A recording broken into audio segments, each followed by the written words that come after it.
nanti kalian bisa lihat materi. Kalau ada yang belum jelas nanti bisa lihat ulang videonya.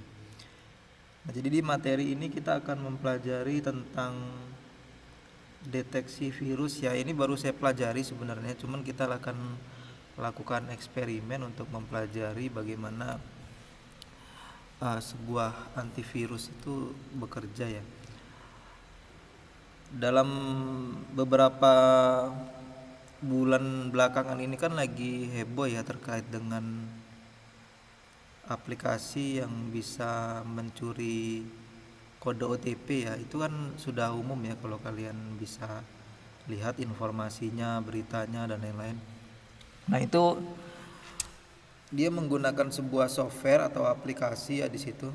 Aplikasi ini kalau suara saya kurang jelas bilang ya, karena saya ini nggak bawa mic, jadi ini pakai mikrofon laptop gitu. Nah, jadi sekarang lagi tren sebuah aplikasi yang dimana mereka itu aplikasinya dapat menyadap kode OTP, kemudian dia aksesnya bukan ke galeri ya. Kalau kita bisa cek, saya akan buka sedikit informasi ya terkait dengan beritanya.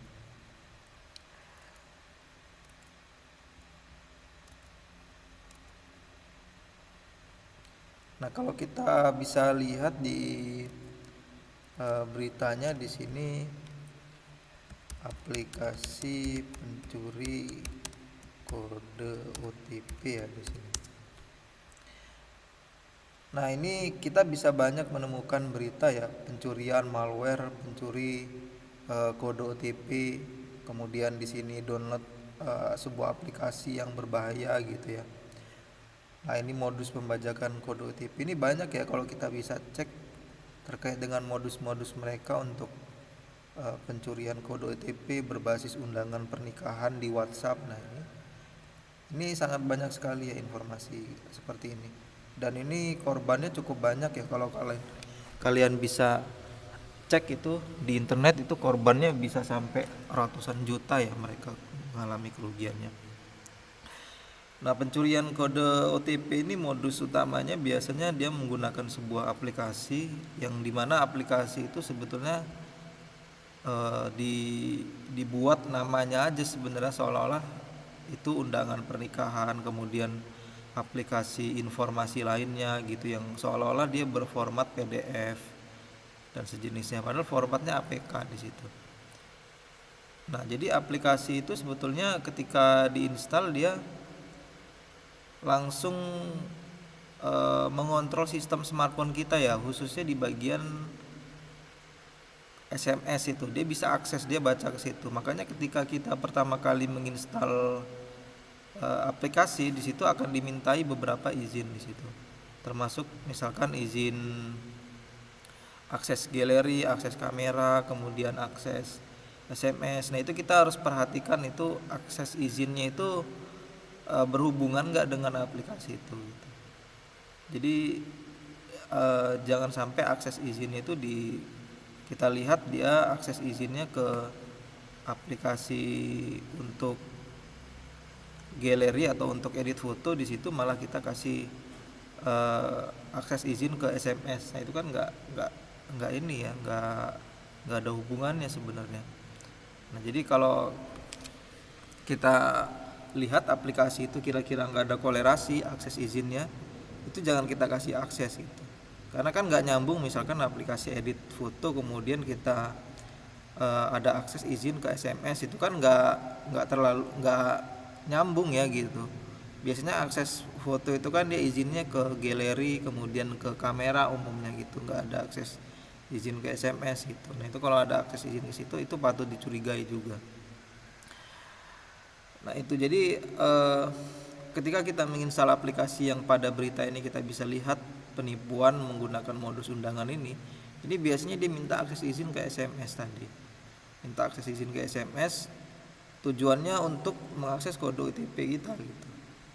Nah, itu yang berbahayanya di situ. Di sini kita bisa lihat modusnya dia berformat file APK ya. Berformat file APK, dan di sini akibatnya dia kehilangan uang 14 juta. Ini masih kecil ya 14 juta ini, karena banyak yang korban itu bisa sampai puluhan, ratusan gitu, ratusan juta. Ini kan kita udah era e-banking ya, jadi susah di sini. Semuanya udah pakai e-banking, untuk pembayaran dan lain-lain itu sudah pakai e-banking. Jadi mereka yang punya e-banking itu sebetulnya potensinya itu lebih tinggi untuk terkena serangan seperti ini. Lebih aman kita nggak pakai e-banking, cuman kan problemnya kan apa namanya, kita susah bertransaksi kayak gitu, susah bertransaksi kalau kita nggak ada e-banking tadi gitu. Sebenarnya lebih aman ketika kita memiliki dua rekening ya. Jadi misalkan rekening pertama itu untuk tabungan utama yang nggak terkoneksi ke e-banking, kemudian tabungan kedua yang untuk kita bertransaksi tapi saldonya nggak banyak, terbatas aja gitu, karena untuk transaksi aja gitu. Nah itu sebenarnya lebih aman seperti itu ya, karena celah masuknya kehilangan uang di bank itu sebagian besar rata-rata karena e-banking tadi itu, aplikasinya menjebol sistem e-banking itu gitu. Nah di sini Android cukup rentan juga ya di sini, karena banyak juga aplikasi APK yang formatnya Android ini digunakan untuk menyerang HP-HP yang versinya Android itu. Kalau iPhone, Apple itu saya kurang paham ya, kayaknya cukup kuat juga sistemnya, cuman saya nggak tahu, kayaknya dia belum bisa juga mendeteksi serangan phishing yang berbasis website ya, saya kurang paham di situ. Nah, di sini kita bisa pelajari bahwa ketika aplikasi memiliki akses izin itu harus kita perhatikan aksesnya kemana aja. Nah, di sini saya akan coba ya untuk kita lakukan eksperimen.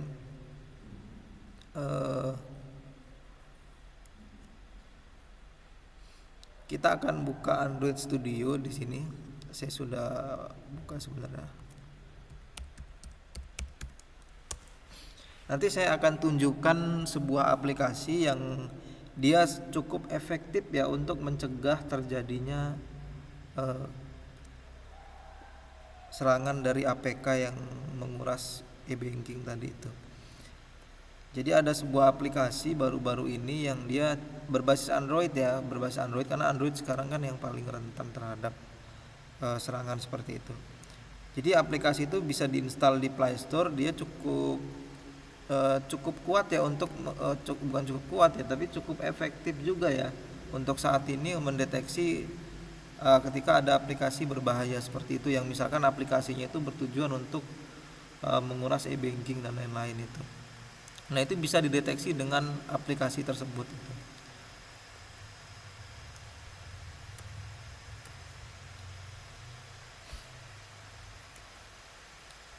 Saya coba akan buka new folder ya. Kita buka project baru di sini. New project, kita buat kosong aja di sini.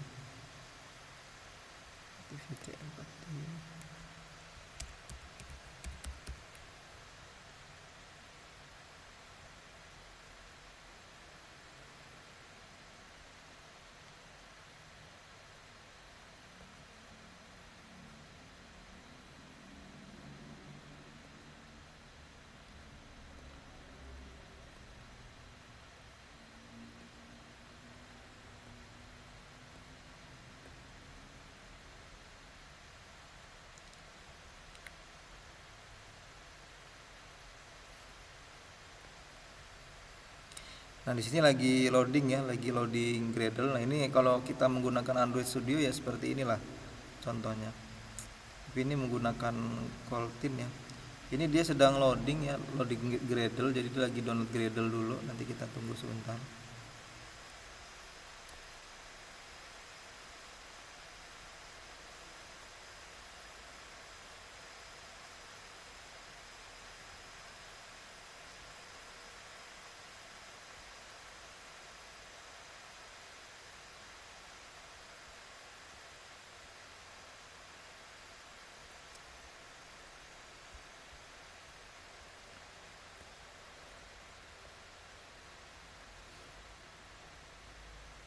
Sebenarnya saya akan ingin uji coba ya.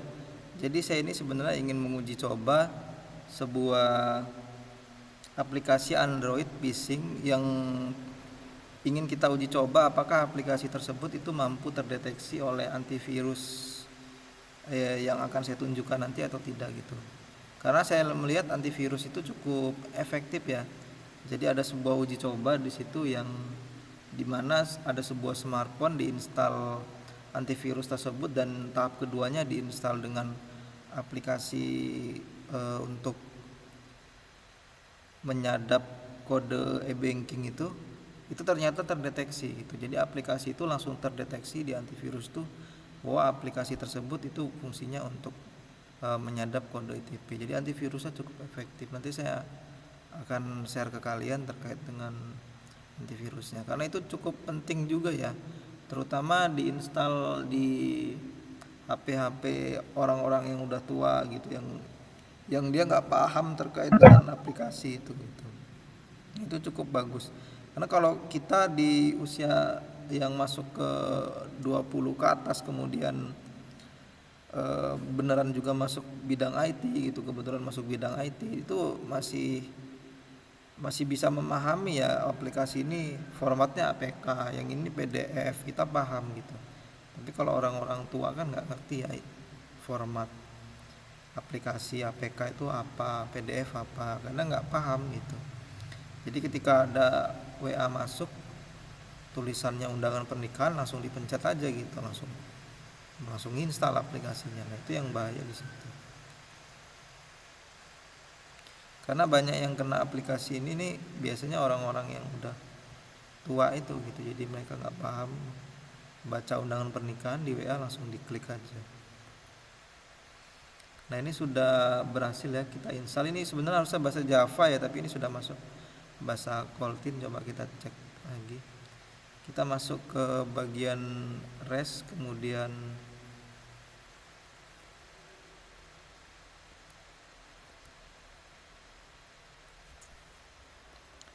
coba kita masuk ke bagian XML.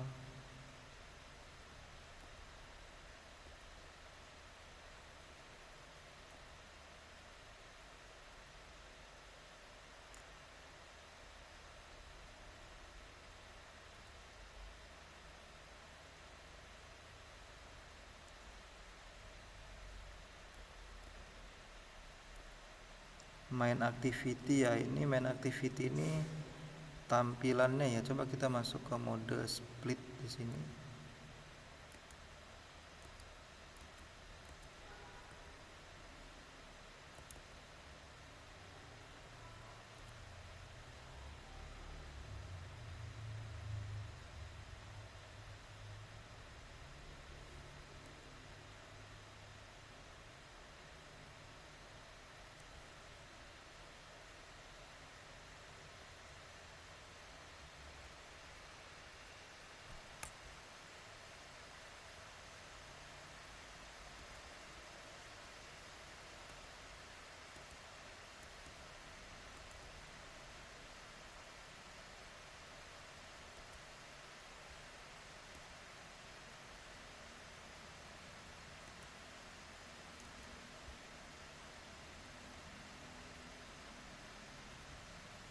Nah, ini sedang rendering ya. Kita tunggu loadingnya. Coba saya langsung play ya di sini.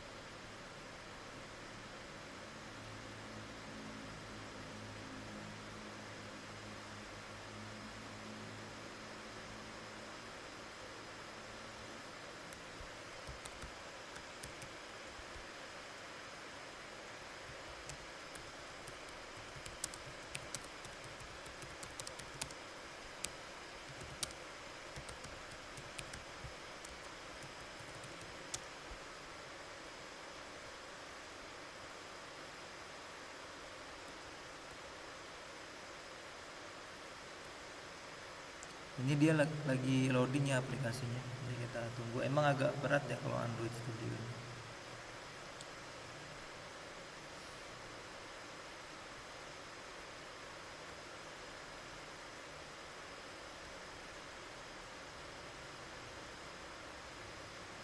Nah, ini tampilannya seperti ini. Kita akan coba ya. Harusnya kita buat phishingnya dulu di sini. Kita akan coba untuk buat phishingnya dulu menggunakan exam ya. Nanti kita bisa tahu ya, ini sebenarnya kita menguji apakah antivirus ini berhasil terdeteksi atau tidak ya. Bisa mendeteksi aplikasi berbahaya yang dia berbasis phishing dan menggunakan web view ya. Ini kita akan uji coba nanti. Nah, di sini saya akan coba share screen dulu ya di Mozilla.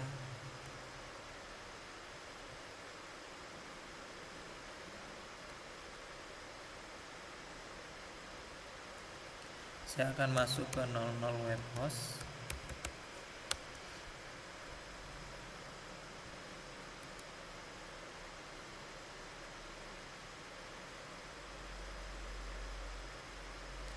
Nah, di sini ada daftar ya, kita akan login dulu.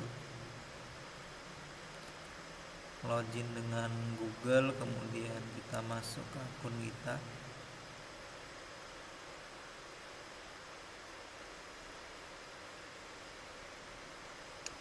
Nah, nanti kita rencananya akan membuat sebuah web phishing di sini. Kemudian web phishing ini akan kita sinkronisasikan dengan Android Studio ya di sini. Nah, jadi kita buat web phishing yang dimana web phishing itu kan umumnya dikunjungi berbasis website ya. Nah, tapi di situ kita akan copy linknya, kemudian kita buat web view di Android Studio, kemudian kita jalankan di situ, kita running di situ. Nah, itu nanti kita bisa buka tampilan web ini di Android Studio tadi, di aplikasi Android. Nah, setelah itu kita akan install aplikasi antivirus tersebut dan kita akan jalankan secara bersama-sama. Nah, itu apakah akan terdeteksi atau tidak. Nanti kalau terdeteksi, kita akan pelajari bagaimana dia bisa mendeteksi, dan jika tidak, dia akan seperti apa. Cuman ini projectnya agak panjang ya, mungkin kita nggak cukup waktunya.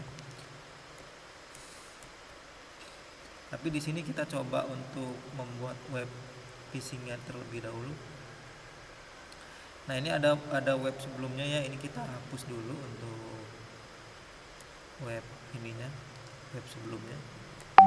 Kita bisa masuk ke general, kemudian kita delete.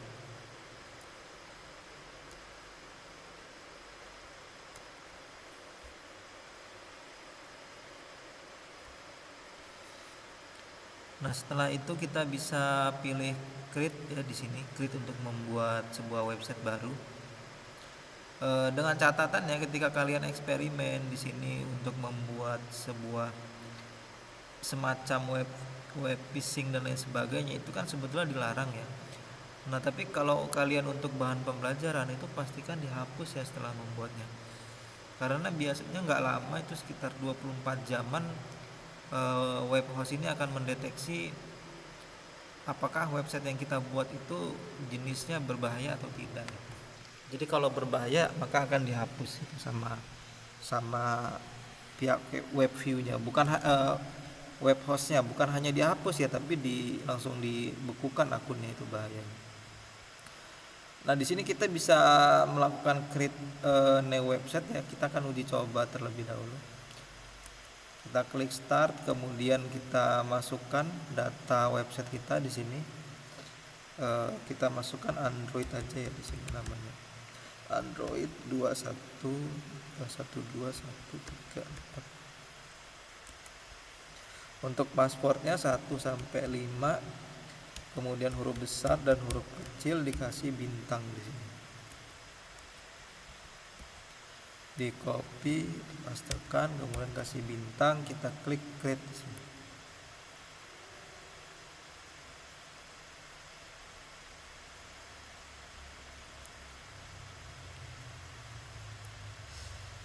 Masih loading ya, masih loading. Ini kalau kita membuat website ini memang Loading di awalnya ketika pembuatan ini butuh waktu sekitar 2 menitan ya. Karena dia mengecek dulu di database-nya ada atau tidak gitu. Nah, ini sudah berhasil kita buat.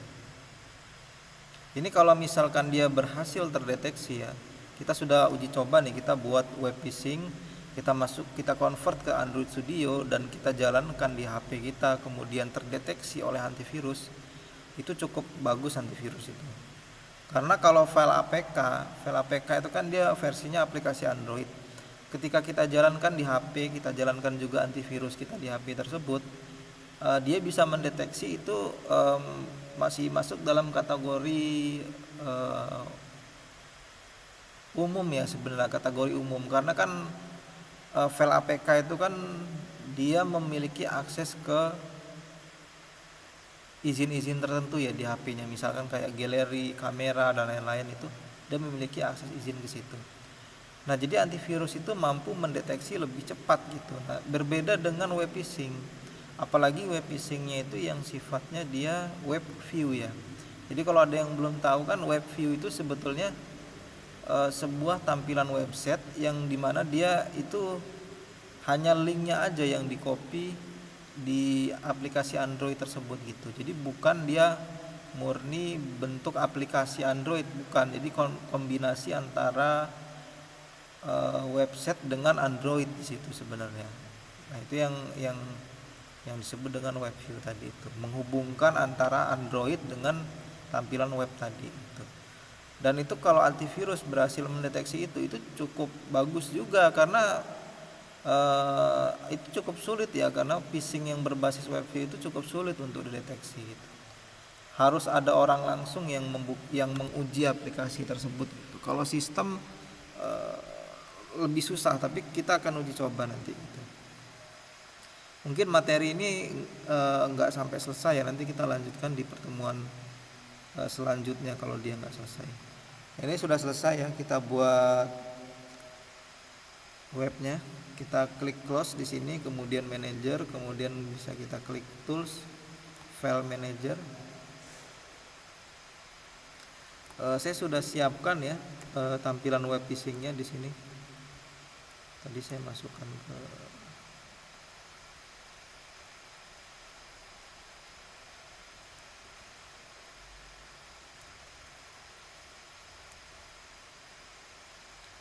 ada namanya tampilan phishing di sini. Kita akan masukkan. Nah, untuk memasukkan tampilan phishing ini saya sudah pernah ajarkan ya. Kita masuk ke aktifkan FileZilla, software FileZilla ya. Nah, kita bisa masuk ke bagian websitenya, ini bagian general ya, setting general, kemudian di sini ada transfer FTP, kita bisa copy di sini transfer FTP. Kemudian kita bisa lihat di sini portnya 21, username-nya Android ini 12134 ya. Nama websitenya di sini. Ini kita akan copy semua informasi ini ke dalam FileZilla tadi.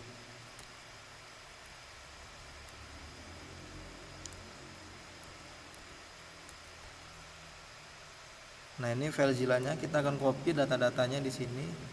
Hostnya kita copy di sini, kemudian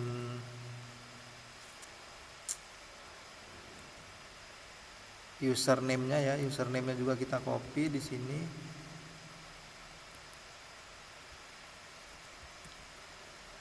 Passwordnya kita buat sama ya, 1 sampai 5, huruf besar dan huruf kecil, kita kasih bintang. Portnya kita kasih 21, kemudian kita klik connection. Nah, dia sedang loading ya. Nah, ini sudah sukses ya. Kita akan coba untuk masuk ke public HTML. Nah, di public HTML ini kita akan masukkan codingnya, coding phishingnya tadi. Kita copy, kita blok semuanya, kemudian kita tarik ke sini. Nah, ini sedang proses upload ya. Nanti kita akan uji coba, tapi nanti ini nggak bertahan lama ya, biasanya sekitar 2 hari atau 24 jam dia akan langsung terhapus phishingnya.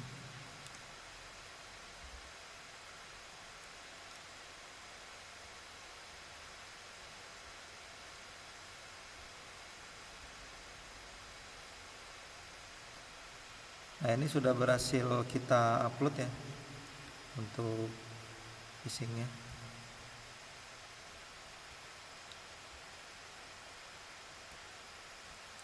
Nah, kita akan cek pada tampilan websitenya apakah sudah berhasil terkoneksi. Kita masuk ke presentasi lain, Windows, kemudian Mozilla.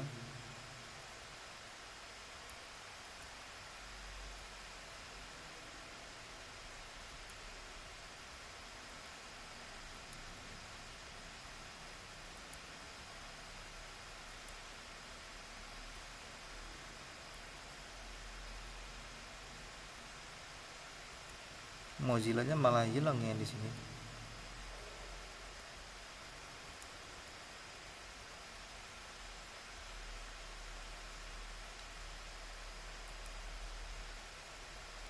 Mozillanya malah nggak muncul.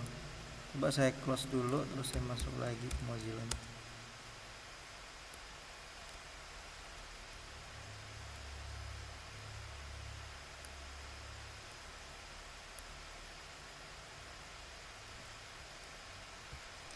Kita masuk ke website yang kita buat tadi, web host.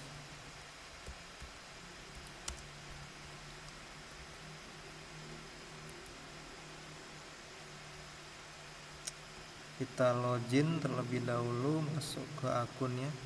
Ini kita cek ya apakah berhasil atau tidak ya di sini. Nah, kita coba untuk kunjungi web phishingnya. Ini web phishing yang kemarin ya, web phishing Facebook di sini. Kita akan coba untuk buat web view-nya ya di Android Studio, kemudian kita install di HP. Ini loading ya, masih gagal di sini karena koneksinya.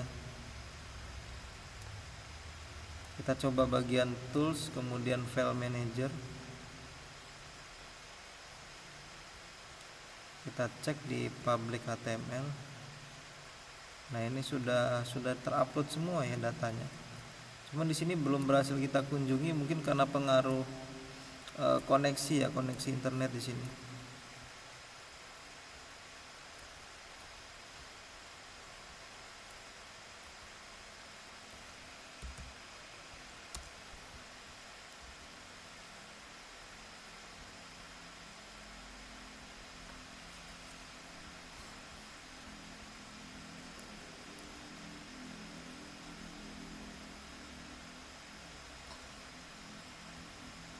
Ya, jadi ini koneksinya masih terganggu ya, atau mungkin dari web hostnya yang memang dia membatasi di sini.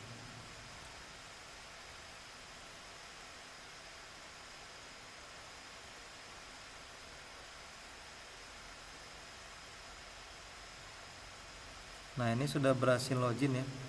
Jadi ini tampilan phishing Facebooknya ya yang kemarin itu.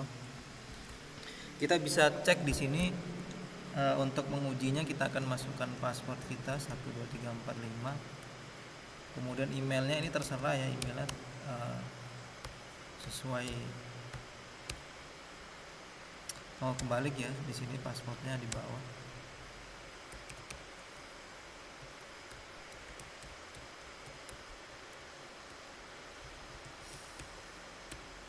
Kemudian kita masukkan login. Nah, ketika login dia diarahkan ke tampilan web aslinya ya, Facebook aslinya. Tapi di sini kita bisa cek password yang sudah masuk dan email yang sudah masuk ya. Bagian file manager, kemudian kita bisa cek di public HTML, background, kemudian data. Nah, di sini sudah berhasil masuk ya. Jadi phishing ini sebenarnya sudah bekerja. Nah, kita tinggal masukkan web ini ke dalam ke dalam Android Studio ya di sini. Kita akan masukkan di Android Studio.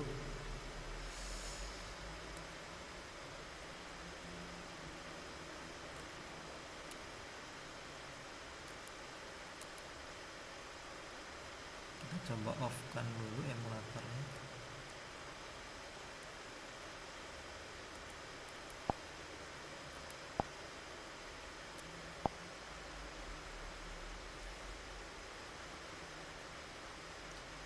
Jadi sebelumnya kalian coba install dulu ya, nanti install di HP kalian masing-masing aplikasi. Sebentar saya tutup dulu.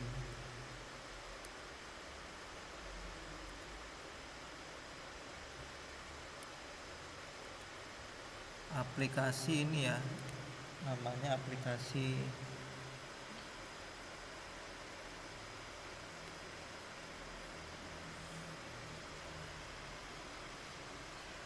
Kaspersky ya namanya agak susah. Kaspersky.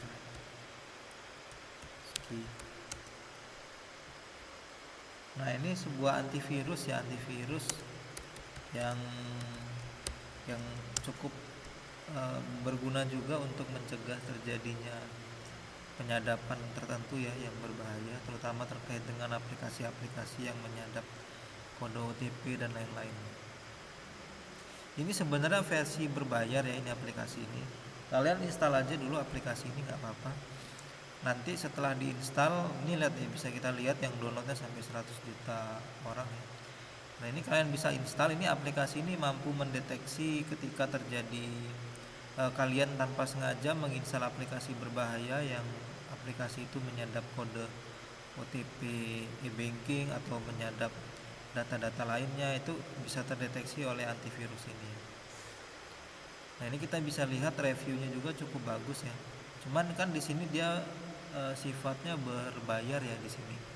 Cuman ini ada versi gratisnya. Jadi pertama kali ketika kalian menginstal aplikasi ini, ketika diminta untuk berbayar, kalian klik centang aja di bagian atas, ada tanda silang gitu, diklik aja, nanti kalian bisa masuk ke versi gratisnya gitu.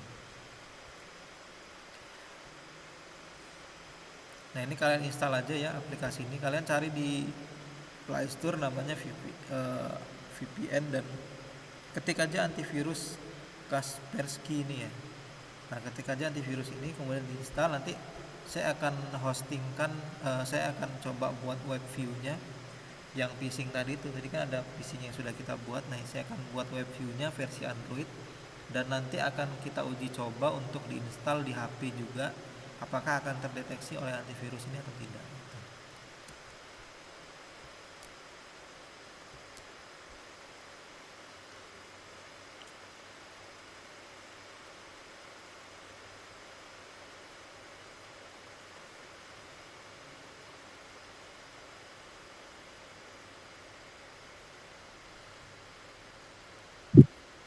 Saya akan copy ya, ini saya akan copy di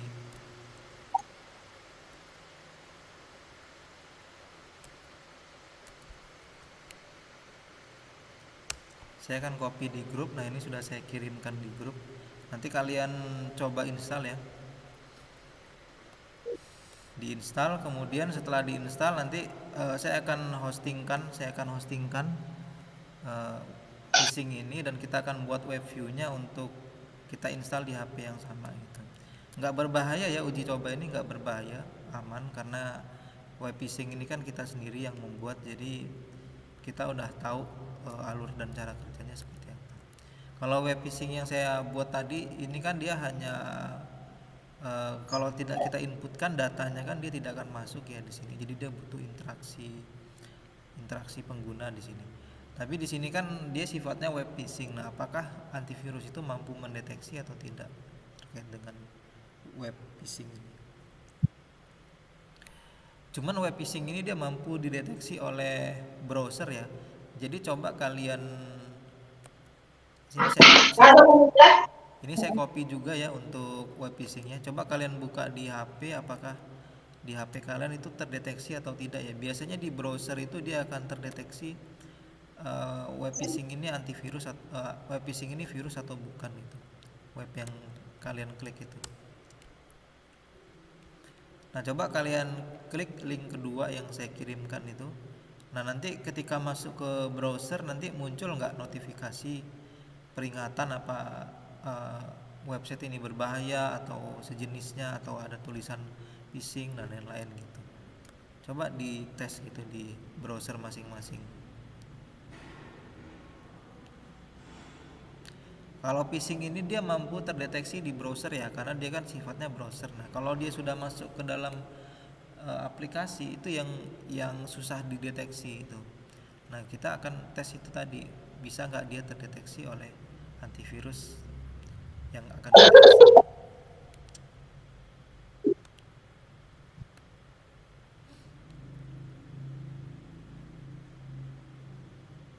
Coba di tes, coba diklik link yang kedua itu terdeteksi nggak di browser.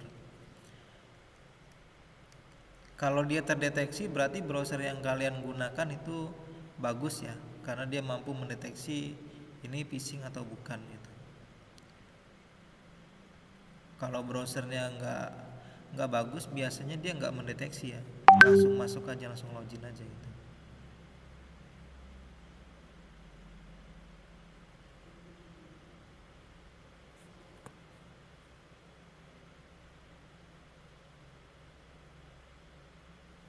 Tapi jangan diinputkan email dan password kalian ya di Facebook.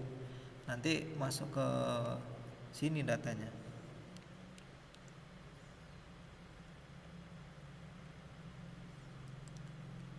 Gimana, udah dicoba belum? Nah, ini ada yang mengirimkan ya screenshotnya.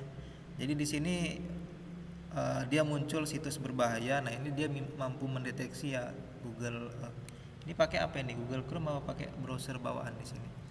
Nah, dia mampu mendeteksi, artinya browser tersebut bagus ya digunakan. Tapi kalau ada browser yang ketika diklik dia tidak memunculkan peringatan situs berbahaya atau situs phishing dan sebagainya, dia langsung login aja masuk ke tampilan ini, tampilan Facebook ini, itu kurang aman ya kalau browsernya kayak gitu. Jadi dia nggak ada proteksi tambahan. Tapi kalau diklik dia muncul seperti ini dia mampu mendeteksi. Jadi browsernya dia mampu mendeteksi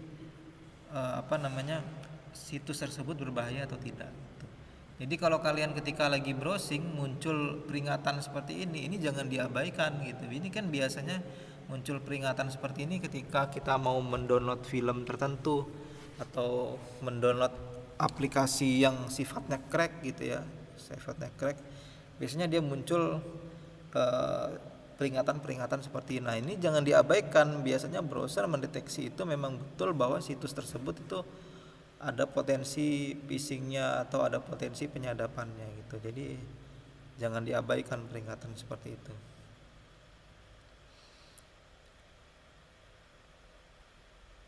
Nah, di sini kan secara spesifik dijelaskan bahwa penyerang di situs yang Anda coba kunjungi dapat mengelabui Anda agar menginstal software atau mengungkapkan hal-hal seperti sandi, nomor telepon. Nah, dia sudah mampu mengidentifikasi bahwa itu situs phishing di situ.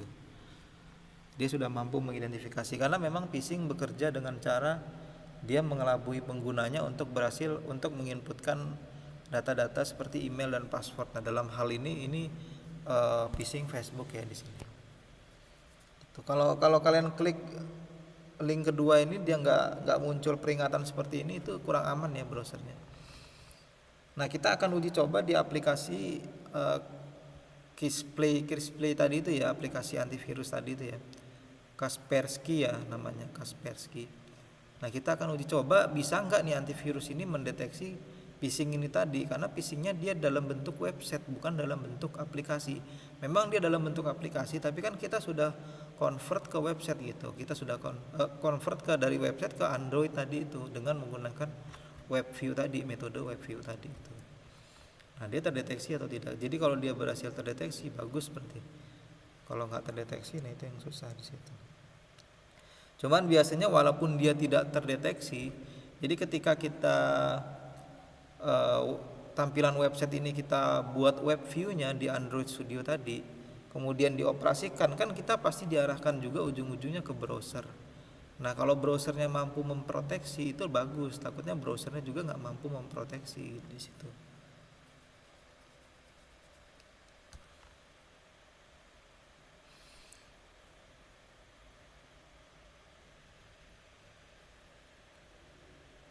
Ada lagi yang muncul notifikasi peringatan berbahaya nggak di HP-nya ketika klik link kedua itu?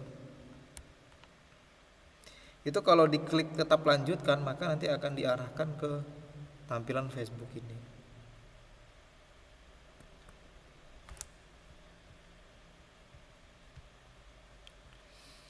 Itu nggak berbahaya ya, link yang kedua yang saya kirimkan itu. Kalian klik aja nggak apa-apa, karena itu kan web phishing yang barusan kita upload tadi itu. Nggak ada potensi bahaya di situ, dia hanya dalam bentuk web phishing aja. Berbahaya bagi yang nggak tahu ya. Kalau bagi yang nggak tahu, dia klik link ini terus masuk ke Facebook, langsung inputin email dan password, dan nanti masuk datanya ke sini.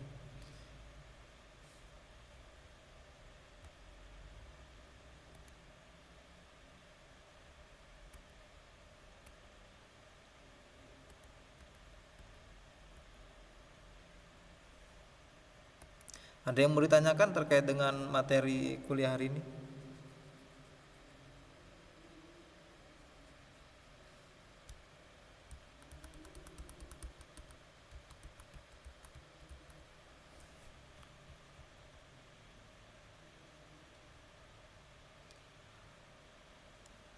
Ini link phishing ini sifatnya banyak ya, macam-macam sekarang. Ini pengumpul data ya, jadi data kita itu banyak masuk ke web phishing. Nanti kita akan coba di pertemuan selanjutnya untuk melakukan eksperimen terkait dengan kebocoran data. Karena kita bisa cek sebetulnya data kita itu bocornya eh, kemana gitu. Jadi makanya kita harus cek juga secara detail.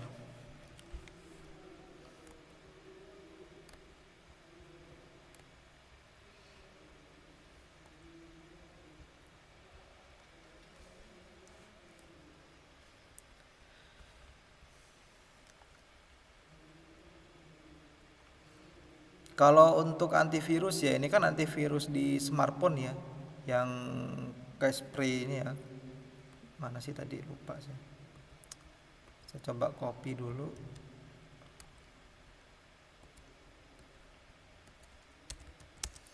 Nah, ini kan antivirus. Oh, ini nggak bisa muncul ya di sini. Antivirus spray.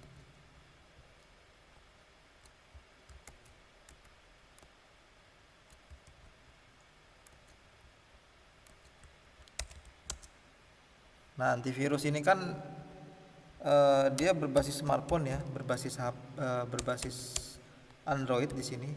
Cuman kita jangan terlalu terambisi untuk menginstal banyak antivirus ya. Saya sering banget itu nemuin ada mahasiswa yang install antivirusnya sampai double di laptop. Ini nggak bisa kalau pakai Mozilla ya. Nah, itu jangan sampai double kayak gitu ya, karena itu malah mengganggu software yang lainnya. Misal ketika kalian menginstal antivirus, ada Smadaf, ada apa namanya, Avast ya, itu double kayak gitu. Nah, itu yang bahaya. Kalau kalian pakai laptop yang keluaran terbaru ya, yang udah original Windowsnya, original tuh biasanya lisensinya itu dia tertanam di boardnya ya, jadi lisensi tanam di situ. Jadi lisensinya itu nggak bisa dipindah-pindah gitu, dipindah dari laptop A ke laptop B nggak bisa gitu. Jadi lisensinya dia tertanam di laptopnya. Itu laptop keluaran terbaru rata-rata seperti itu. Nah, kalian bisa cek sendiri aja lah Windowsnya ori apa enggak gitu. Kalau Windows ori itu nggak perlu lagi install ini. Biasanya kalau kita beli laptop itu kan ada Windows 10, Windows 11 gitu kalau laptop yang sekarang. Tapi kalau laptop zaman tahun 2000 berapa ya? 2018 ke bawah itu kan biasanya masih sering kan ada laptop itu sistem operasinya masih DOS gitu.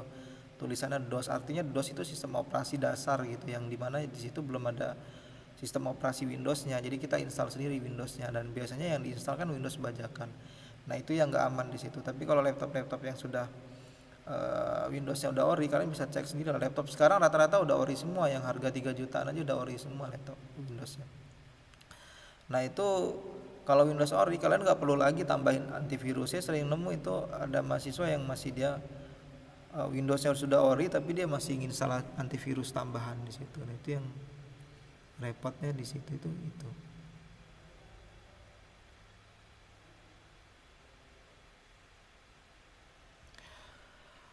Jadi antivirus itu nggak usah ditambah ya kalau di saran saya ya, kalau Windows sudah ori. Jadi pakai antivirus bawaan aja, yang antivirus bawaan itu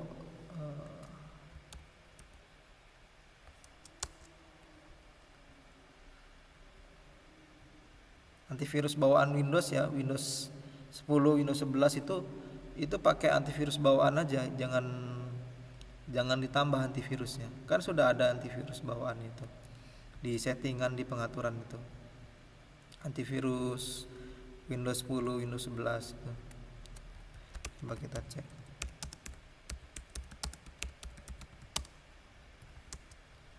Nah, ini antivirus Windows Defender ini. Ini udah aktifkan ini aja gitu, nggak usah ditambah antivirus. Apalagi install Smadaf itu. Jadi kalau pakai Smadaf itu dia sering mendeteksi ini ya. Kalau kalian ada tugas gitu yang berkaitan dengan Python itu ketika kalian menginstal pustaka atau library itu terdeteksi virus di situ. Nah, itu tugas kalian bisa terganggu di situ. Banyak data-data yang terhapus sebenarnya gara-gara Smadaf itu. Jadi kalau kalian pakai Smadaf diinstal aja gitu. Takutnya nanti ada project menggunakan Python terus dia diminta untuk install pustaka, library, malah dihapus itu pustaka sama library-nya, jadi nggak bisa diinstal sama Smadaf. Beda dengan Defender. Defender ini lebih cerdas ya kalau saya lihat. Dia mampu membedakan oh ini softwarenya berbahaya, ini enggak gitu. Ini apa namanya? Ya, dia bisa tahu lah intinya ini yang diinstal ini berbahaya atau enggak gitu, atau memang bagian dari aplikasi tersebut gitu, data-data dari aplikasi tersebut. Nah itu dia bisa tahu. Jadi apa namanya, kita nggak usah tambah-tambah antivirus banyak-banyak, apalagi sampai double Defender, Avast, kemudian Smadaf, ini sampai begitu. Itu bukan justru aman, malah berantakan di dalamnya, malah kacau gitu, karena banyak antivirus malah jadi saling istilahnya kayak saling hapus gitu, saling deteksi kayak gitu. Jadi kalau udah Windowsnya sudah ori ya udah pakai Windows Defender ini, nggak usah ditambah. Kalau ada Smadaf dihapus aja nggak apa-apa gitu. Saya sering ada project itu berkaitan dengan Python, ketika install library nggak bisa diinstal, error, taunya gara-gara dihapus sama Smadaf itu gitu. Banyak banget itu kasus kayak gitu tuh. Jadi ini aja dihapus aja kalau ada antivirus. Pakai yang Defender itu sudah terpercaya. Cuman dengan catatan ininya harus ori ya Windowsnya. Kalau Windowsnya nggak ori, kita pakai antivirus Defender bawaan itu nggak terlalu pengaruh gitu.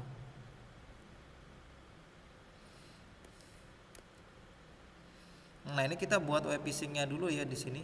Web phishingnya sudah jadi. Nanti saya akan coba untuk postingkan di Android Studio ya. Nanti kita akan uji di pertemuan minggu depan ya, terkait dengan tingkat efektivitas dari antivirus Casespray ini.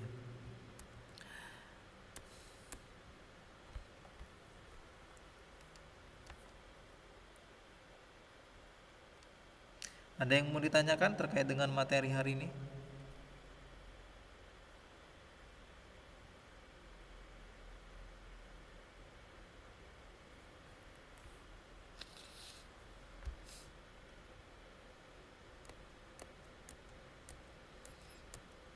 Ini saya rekam ya, nanti kalian kalau misalkan kurang jelas untuk materinya nanti bisa ditonton ulang saya nanti akan saya upload di YouTube ya untuk video rekamannya.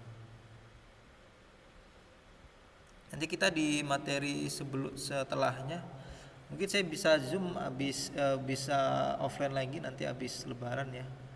Habis lebaran, kita kan minggu depan udah lebaran, terus habis itu tanggal 25 itu ada wisuda ya, tanggal 25. Jadi nanti habis lebaran saya bisa offline lagi. Kita akan pelajari lebih detail ya, khususnya terkait dengan phishing ini dan aplikasi berbahaya, karena memang ini cukup cukup banyak ya kasusnya. Ini kasusnya banyak sekali ini yang tertipu, dan data-data pribadi itu harus dirahasiakan ya, kayak misalkan nama panggilan, tanggal lahir. Itu sebenarnya tanggal lahir tuh harus dirahasiakan juga, nggak apa-apa ya gitu. Karena biasanya banyak orang buat paspor itu identitasnya tanggal lahir tadi itu gitu. Nah, itu tanggal lahir, kemudian nama nama nama ibu kandung ya, itu kan biasanya digunakan untuk pembuatan eh, pembukaan rekening. Kan kita biasanya ditanya ya nama ibu kandungnya siapa. Nah, itu termasuk bagian data rahasia juga, itu nggak boleh bocor gitu. Ya bocor nggak masalah ya gitu, cuman maksudnya jangan sengaja dipublish gitu, karena nanti ada orang-orang tertentu yang menyalahgunakan itu. Jadi data itu penting ya, data kalian itu ada harganya loh, kalau sampai bocor itu ada nilainya, dan itu diperjualbelikan itu. Jadi data itu harus dirahasiakan, informasi itu gitu. Apalagi sekarang ada eh, aplikasi edit foto ya, aplikasi edit foto AI ya, kecerdasan buatan itu yang mampu mengedit seseorang itu ya. Itu mirip banget kayak asli, cuman saya nggak bakal tunjukkan juga ya ini aplikasinya, aplikasi apa gitu. Nah, itu berbahaya sekali itu kalau kita sering publish foto kita gitu. Dia mampu mengedit foto-foto itu, diedit, dirubah kondisi-kondisi tertentunya ya gitu. Itu parah pokoknya aplikasi itu. Jadi saya pernah pernah cek, itu berbahaya aplikasi itu, bisa disalahgunakan. Nah, itu kalau kalian terlalu publish foto itu juga berpotensi untuk disalahgunakan juga gitu. Di era sekarang ini udah muncul kecerdasan buatan, itu susah dikontrol hal-hal kayak gitu.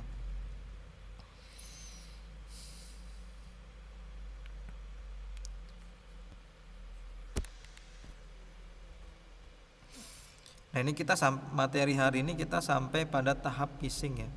Tahap phishing, untuk sebelum tahap keduanya nanti kita akan kita publish di Android ya. Jadi website phishing yang kita buat ini kita akan masukkan ke dalam sebuah aplikasi di situ, Android Studio, dalam bentuk format web view di situ. Nah, di situ kita akan coba jalankan aplikasi tersebut, apakah nanti terdeteksi atau tidak ya di situ. Sama aplikasi antivirus Casplay tadi itu. Tuh. Kalian install aja nggak apa-apa itu antivirus itu, Casplay yang saya kirimkan di link yang pertama itu. Karena itu sudah diuji kemarin, tapi bukan saya yang uji ya, saya cek di video itu sudah diuji. Ada aplikasi yang memang khusus aplikasi itu untuk menyadap kode OTP. Ketika diinstal oleh antivirus Casplay itu, maka aplikasi tersebut langsung terdeteksi gitu, langsung dihapus sama dia gitu. Nah, kita akan uji coba phishing di sini, efektif nggak gitu.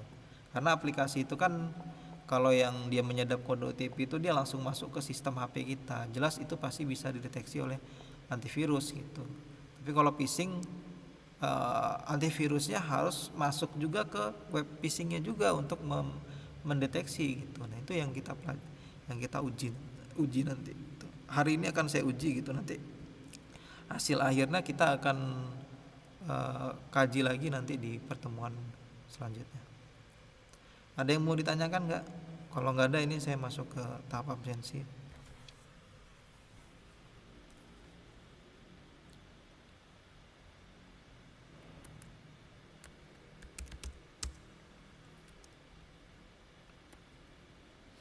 Kalau di manajemen keamanan komputer ini kita kombinasi ya, sebenarnya saya lebih suka kombinasi antara ilmu manajemen keamanan dan ilmu hacking ya, karena itu kan kolerasi.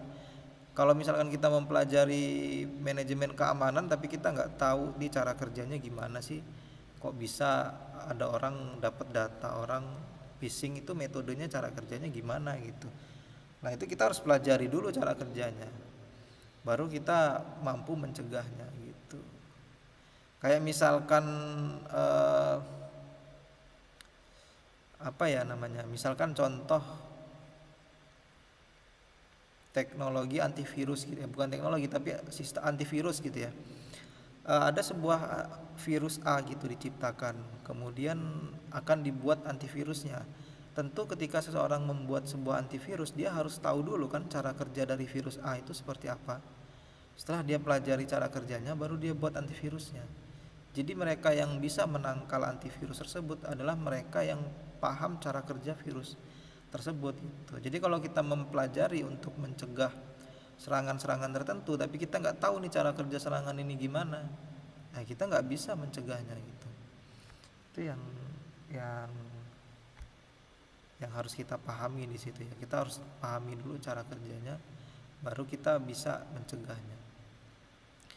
Seperti COVID dibuat vaksinnya karena para ahli kan mereka sudah memahami cara kerja virus COVID ini gimana gitu. Kok dia bisa menginfeksi manusia dan efeknya apa, dia menyerang bagian apa, kan itu sudah dipelajari dulu cara ilmuannya. Ilmuannya sudah mempelajari cara kerja virus COVID ini gimana, cara kerjanya, baru mereka mampu menciptakan vaksinnya gitu. Nah, jadi kita nggak bisa mempelajari cara mencegah serangan A, cara mencegah serangan B, C tanpa kita tahu cara kerja serangan itu gimana gitu. Jadi kita harus pelajari dulu cara kerja serangan A, B, C, D, E ini gimana, kemudian baru kita mampu memahami dengan benar bagaimana cara menangkalnya gitu.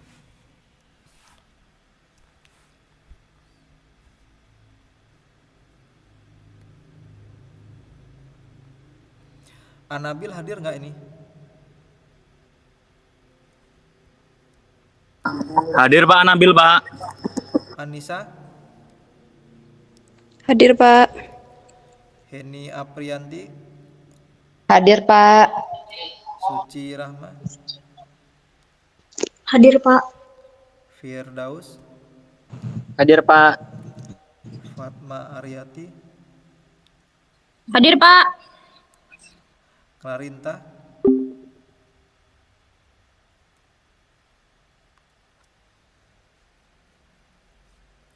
Klarinta nggak ada ya? Ini saya stop dulu rekamannya.